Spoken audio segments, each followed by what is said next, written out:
ادیبہ جو ہر وقت پردہ میں رہتی تھی، مجھے اسے دیکھنے کا جنون تھا۔ آج جب میں اسے کھڑکی میں اس کا آدھا چہرہ دیکھا تو اسے دیکھ مجھے نیند نہیں آ رہی تھی۔ میں آدھی رات کو اٹھا۔ جب میں دوبارہ اس کھڑکی سے دیکھا تو میرے ہوش اٹھ گئے، کیونکہ وہ تو پاکیزہ محبت کی نمبر 4۔ السلام علیکم یارا۔ ازلان نے روحان کے روم میں آتے ہی سلام کیا۔ وعلیکم السلام۔ کیا ہوا محمد روحان؟ احمد رضا خان۔ روحان جو اس وقت بہت پریشان تھا، مگر ازلان کی بات سن کر اس کی ہنسی چھوٹ گئی۔ کیا بات ہے؟ آخر کس غم نے تمہیں گھیرا ہے؟ بکھری ہوئی زلفیں ہیں، اتارا ہوا چہرہ۔ یار میری بات سنو، روحان نے ازلان کی طرف دیکھ کر کہا۔ ہاں بول۔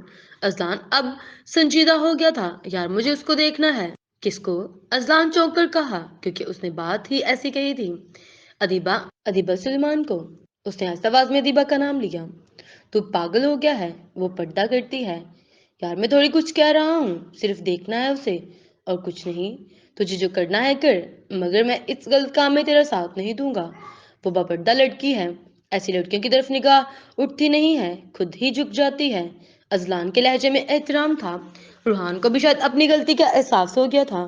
واقعی یار تو صحیح کہہ رہا ہے، سوری میں نہیں دیکھوں گا، بس ایسے ہی میں نے سوچا ایسی لڑکیاں کس سے دکھتی ہیں جو خود کو چھپا کر رکھتی ہیں۔ ادیبہ آپ بھی، اللہ تعالیٰ سے دعا کیسے مانگی جائے؟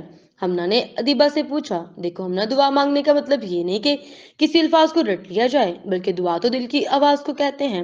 ہاں مگر میں آپ کو ایک طریقہ بتاتی ہوں جس سے اکثر دعائیں قبول ہو جاتی ہیں۔ دیکھو اگر کوئی فقیر ہمارے پاس آتا ہے تو ہمیں ہمارے پیاروں کا واسطہ دے کر کچھ مانگتا ہے۔ کبھی کہتا ہے تجھے تیرے ماں کا باپ کا واسطہ، یا تجھے تیرے بچوں کا واسطہ، تو ہم اسے کچھ پیسے وغیرہ دے دیتے ہیں۔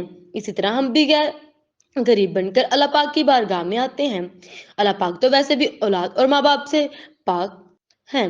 جب اللہ تعالیٰ کو ان کے پیارے نبی حضرت محمد صلی اللہ علیہ وآلہ وسلم کا واسطہ دے کر کچھ مانگا جائے تو یقیناً دعا قبول ہو جاتی ہے، اور یہی بہتر طریقہ ہے دعا مانگنے کا۔ جزاک اللہ ادیبہ آپی، میں آئندہ سے ایسے ہی دعا مانگا کروں گی۔ ادیبہ آپی، آپ سے ایک سوال اور پوچھنا تھا۔ جی پوچھیں ہمنا۔ آپی کیا پردہ کرنا ضروری ہے؟ میرا مطلب اگر نہ کرے تو کوئی حرج تو نہیں؟ ہمنا 2 دن پردہ کرنے سے تنگ آ گئی تھی، اسے گھٹن ہوتی تھی پردہ سے، تو اس نے سوچا ادیبہ آپی سے پوچھ لوں۔ اگر پردہ کرنا ضروری نہیں ہے تو چھوڑوں گی۔ میں آپ کو قرآن پاک کی آیت سناتی ہوں، اس سے آپ کو پردہ کی اہمیت کے بارے میں پتہ چل جائے گا۔ اس آیت میں مردوں کو بھی حکم دیا گیا ہے کہ اپنی نظریں نیچی رکھیں، بلا وجہ غیر محرم عورتوں کو نہ دیکھیں، اور عورتوں کو بھی حکم دیا گیا ہے کہ بلا وجہ غیر مردوں کو نہ دیکھیں، اور یہ بھی حکم دیا گیا ہے کہ اپنی سجاوٹ کو غیر مردوں سے چھپا کر رکھیں۔ اللہ پاک نے فرمایا ہے کہ اور اپنے حسن کو چھپا کر رکھیں، مگر آج کے دور میں عورتیں اپنے حسن کو نمایاں کرتی پھرتی ہیں۔ اب خود سوچے، جب ایک لڑکی پردہ کر کے گھر سے نکلے گی تو گھر بھی غیر مرد اس کی طرف دیکھنے کے زحمت نہیں کرے گا۔ اب یہی لڑکی تیار ہو کر فیشن کر کے گھر سے نکلے گی تو غیر مرد کی نگاہ خود بخود اس پر جائے گی۔ پھر یہی عورتیں کہتی پھرتی ہیں کہ آج کل کے مردوں میں کوئی شرم نام کی چیز نہیں ہے، ہر وقت لڑکیوں کو ہی تاڑتے رہتے ہیں۔ اگر یہ عورتیں خود کو چھپا کر رکھیں، اللہ پاک کے حکم کے مطابق پردہ کر کے گھر سے نکلیں گی تو کسی کی کیا مجال کہ ان کو دیکھے۔ آج کے دور میں پردہ تو بالکل ختم ہو گیا ہے۔ اگر کسی کو کہہ بھی دیتے ہیں کہ پردہ کرو تو کہتے ہیں کہ پردہ آنکھوں کا ہونا چاہیے۔ اگر ان سے کہا جائے کہ بھئی آنکھوں کا پردہ ہونا چاہیے تھا تو ازواج جیسی پاکیزہ عورتیں کیوں پردہ کرتی تھیں؟ کیا ان کی آنکھوں میں حیا نہیں تھی؟ وہ صحابہ کرام جیسے پاک مردوں سے پردہ کرتی تھی، کیا صحابہ کرام کی آنکھوں میں حیا نہیں تھی؟ وہ پاکیزہ عورتیں پاکیزہ مردوں سے پردہ کرتی تھیں، تو آج کے دور کے مرد اور عورت تو ان جیسے پاک نہیں ہیں، مگر ان کو پردہ کرنا کتنا ضروری ہوگا۔ ان آیت سے آپ کو اندازہ تو ہی ہو گیا ہوگا کہ پردہ کرنا کتنا ضروری ہے۔ شکریہ ادیبہ آپی، آپ نے مجھے اتنے اچھے سے پردے کے احکام بتائے۔ میں ان آیات پر ضرور عمل کروں گی اور انشاءاللہ کبھی بھی پردہ نہیں چھوڑوں گی۔ ہمنا کی آنکھوں میں آنسو آ گئے تھے، وہ سوچتی تھی کہ پردہ کرنا کتنا ضروری ہے، بلا وجہ بس حجاب پہننا پڑتا ہے۔ آج اسے احساس ہو گیا تھا کہ پردہ کرنا کتنا ضروری ہے۔ فیشن چاہے جتنا بھی خوبصورت لگے، مگر وہ پردے اور شرم و حیا سے زیادہ خوبصورت نہیں ہوتا۔ ہمنا، آپ نے کبھی قرآن پاک کو پڑھا ہے؟ ادیبہ نے اس سے عام سا سوال پوچھا۔ جی بہت بار مکمل پڑھا ہے۔ ہمنا حیران تھی کہ یہ کیسا سوال ہے क्या आपने कभी कुरान पाक पढ़ते हुए सोचा है कि इसमें क्या लिखा है? हमें अरबी पढ़कर तो कुछ समझ नहीं आता, बस ऐसे ही पढ़ते रहते हैं। नहीं, मैंने कभी नहीं सोचा कि इसमें क्या लिखा है, मगर आप मुझे मेरे सारे सवालों के जवाब कुरान से देती हैं, तो मुझे दिलचस्पी हो गई है कि मैं उसका तर्जुमा पढूं, ताकि मुझे पता चले कि इसमें क्या लिखा है। आप एक बार जरूर कुरान पाक का तर्जुमा पढ़ें। ज़ाहिर है अल्लाह पाक ने बिला वजह तो कुरान पाक नाजिल नहीं किया ना, ना कि हम बस अरबी पढ़ें और हमारे पल्ले कुछ ना पढ़ें। हम अरबी नहीं अजमी हैं, इसलिए हमें कुरान पाक समझ नहीं आता, हमें इसका तर्जुमा पढ़ना पड़ता है। ये मैं आपको एक किताब देती हूँ, आप इसको जरूर पढ़ें। इसमें कुरान पाक का तर्जुमा बहुत आसान लफ्जों में लिखा हुआ है, आपको समझने में मुश्किल भी नहीं होगी। इंशाल्लाह आपको आपके सारे सवालों के जवाब इसमें जरूर मिल जाएंगे। अगर कोई चीज समझ नहीं आए तो मुझसे पूछ लीजिएगा। अदीबा ने उसे किताब देते हुए कहा, जज़ाकल्लाह अदीबा आपी, मैं जरूर पढ़ूंगी। हमना ने मुस्कुराते हुए कहा, किस्सा ये पढ़ा है पुरानी किताब मैं महफूज रहता है हमेशा हिजाब में। अम्मी मुझे आपसे कुछ बात करनी है। फातिमा बेगम किचन में काम करती थी। इतने में दीबा आई और कहने लगी, हाँ बेटा बोलो क्या बात करनी है। अम्मी मैं सोच रही थी कि हया और असलान का रिश्ता तो पक्का हो गया है, तो आप उनका निकाह करवा दें, मगर बेटा या अगर एग्जाम्स तो होने दो। अम्मी मैं कौन सा रुखसती करवाने का बोल रही हूँ, सिर्फ निकाह तो बोल रही हूँ। अगर एक बार निकाह हो जाएगा तो सुन्नत भी अदा हो जाएगी और हया का असलान खान से बात करना भी गुनाह नहीं होगा, और वैसे भी हमारे इस्लाम में मंगनी का कोई रिवाज नहीं है। अदीबा ने फातिमा को समझाना चाहा, ठीक है बेटा मैं तुम्हारे अब्बू से बात करती हूँ। शुक्रिया अम्मी। अब अदीबा ने मुस्कुराते हुए शुक्रिया अदा किया। फातिमा बेगम ने सलमान साहब और ज़ाहरा बेगम से बात की तो वो भी खुशी खुशी राजी हो गए और उन दोनों का निकाह हो गया। हमना अदीबा के रूम में जा रही थी, तभी सामने से हनैन सीढ़ी से उतर कर आ रहा था। अस्सलाम वालेकुम। हमना ने उसे देखकर कहा, वालेकुम सलाम। हनैन उसे पहचान गया था कि ये दीबा की दोस्त है। हनैन ने हल्का सा मुस्कुराकर उसे जाने की जगह दी। क्या मुस्कुराता है, उफ इसका डिम्पल। हमना सोचते हुए आगे की तरफ बढ़ गई। अस्सलाम वालेकुम। उसने अदीबा के कमरे में आते ही सलाम किया। वालेकुम सलाम। अदीबा आप भी, ये आपके लिए। हमना ने खूबसूरत सा ड्रेस अदीबा को दिया। इसकी क्या जरूरत थी हमना, आप बिला वजह ही परेशान हुई, इसमें परेशानी वाली क्या बात है। आप ही ने तो कल हदीस पाक सुनाई थी कि तोहफा देने से मोहब्बत बढ़ती है, बस इसीलिए। अच्छा जज़ाकल्लाह, अदीबा ने मुस्कुराते हुए कहा। इट्स ओके, हमना ने कहा। हमना जज़ाकल्लाह का मतलब होता है अल्लाह आपको इसका अच्छा बदला दे। इसके जवाब में आमीन कहते हैं। ओ सॉरी मुझे पता नहीं था। आमीन, हमना ने कहा। उफ अदीबा आपी की मुस्कुराहट बिल्कुल हनैन की जैसी है, मगर हनैन का डिम्पल। हमना दिल में सोचे जा रही थी और मुस्कुरा रही थी। क्या हुआ? अदीबा ने उसको अकेले मुस्कुराते हुए देखकर पूछा, जी वो डिम्पल। हमना के मुंह से बेख्तियार निकल गया। क्या? अदीबा समझ नहीं पाई। वो मैं कह रही थी कि आप मुस्कुराते हुए बहुत प्यारी लगती हैं। हमना अपने बेख्तियार हो जाने पर कंफ्यूज हो गई थी। हनैन भी मुझे यही कहता है कि मैं मुस्कुराते हुए प्यारी लगती हूँ। जी आप सच में बहुत प्यारी लगती हैं, हमना ने मुस्कुराते हुए कहा। शुक्रिया हमना। अदीबा आज से उसे रोजे की फजीलत बता रही थी, साथ साथ बहुत से वाकयात भी सुना रही थी। अदीबा आप भी सच बताऊं, इतनी अच्छी बातें सुनकर मेरा यहाँ से जाने को दिल नहीं करता, तो आप यहीं आ जाएं मुस्तकिल।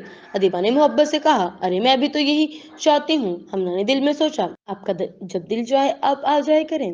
शुक्रिया, अच्छा अब मैं चलती हूँ, अल्लाह हाफिज अल्लाह हाफिज। वो सीधे उतर रही थी कि उसकी आंखें हनैन को ढूंढ रही थी। हालांकि उसने अभी पढ़ा था कि गैर महरम को पहली नजर देखना माफ है, मगर बार बार नहीं। उसने निगाह नीचे कर ली, दिल में बार बार यही ख्याल आ रहा था। इतनी मेहनत के बाद भी हनैन ने रिजेक्ट कर दिया, तो ये सोचकर उसकी आंखों में आंसू आ गए। हमना निगाह नीची किए हुए जा रही थी, सामने से हनैन चौकीदार से बात करता हुआ पलटा तो हमना से टकरा गया। ओ आई एम सो सॉरी। हनैन एकदम घबरा गया। हमने निगाहें ऊपर की और कुछ बोले बगैर ही आगे बढ़ गई। सुनिए, हनैन उसके पीछे गया। क्या हुआ, ज्यादा लग गया क्या? आप रो रही हैं? हनैन ने उसके आंसू देख लिए थे। जी नहीं लगी। इतना कहकर वो रुकी नहीं, चली गई। इधर हनैन परेशान था कि वो क्यों रो रही थी। चलो बेटा आज शॉपिंग पर चलें, फातिमा बेगम ने अदीबा से कहा, जो उनके पैर दबा रही थी। अम्मी इस वक्त बहुत धूप है, शाम में चलें, उसने इजाजत तलब अंदाज में कहा। ठीक है बेटा फिर शाम में चलेंगे। अदीबा की आदत थी जब फारिग हो जाती तो अपनी अम्मी के पास आ जाती, कभी उनके पैर दबा दी तो कभी सर दबा देती थी। वो फारिग वक्त में मोबाइल इस्तेमाल नहीं करती थी, बल्कि अपनी अम्मी की खिदमत करती थी। वो रिश्तों को को मोबाइल पर तरजीह नहीं देती थी। अदीबा, हया और फातिमा बेगम शॉपिंग करने आई थी।